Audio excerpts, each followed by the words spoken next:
अंत्योदय गृह योजना रे हिताधिकारी को कार्यादेश बांटिले ब्लॉक अध्यक्ष।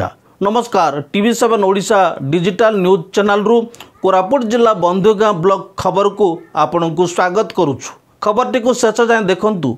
चैनल को सब्सक्राइब करनथिले सब्सक्राइब करंतु। कोरापुट जिला बंधुगाँ सरकारी उच्च माध्यमिक विद्यालय निकट मिनी खेल स्टाडियम ठारे राज्य सरकार पक्षर अंत्योदय गृह योजनार वर्चुअल माध्यम शुभारंभ करिसेंती मान्यवर मुख्यमंत्री मोहन चरण माझी। एही समारोह रे दृश्य को आभासी माध्यम रे ब्लॉक परिसर रे प्रदर्शन करा जायतिला। ब्लॉक स्तरीय कार्यक्रम को बंधुगाँ ब्लॉक अध्यक्ष दीप प्रज्वलन करी उद्घाटन करिथिबा बेले बीडीओ श्रीमती मिनती जगदेव, तहसीलदार श्रीमती सोनाली पात्र, उपाध्यक्षा गीतांजलि पीड़िका, जिला बीजेपी दलर जिला साधारण संपादक शरद पात्र, बंधुगाँ ब्लॉक कांग्रेस सभापति डी एंकाटी प्रमुख उपस्थित रही।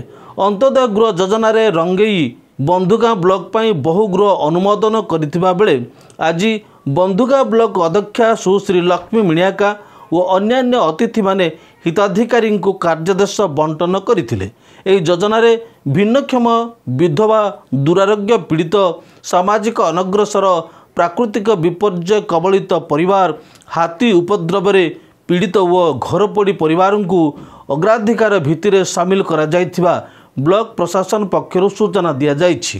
वीडियो कार्यक्रम परिचालना करथिले। आजिर कार्यक्रम रे सरपंच, समिति सभ्य सभ्या, सीआरपी प्राणी मित्र, बेंग मित्र, कृषि मित्र व ओएलएम विभागर समस्त कर्मी व मिशन शक्तिर बीपीएन व शिशु विकास विभागर स्टाफ व बंधुगाँ ब्लॉक समस्त पंचायत प्रतिनिधि समेत 200 रु अधिक साधारण जनता उपस्थित रही।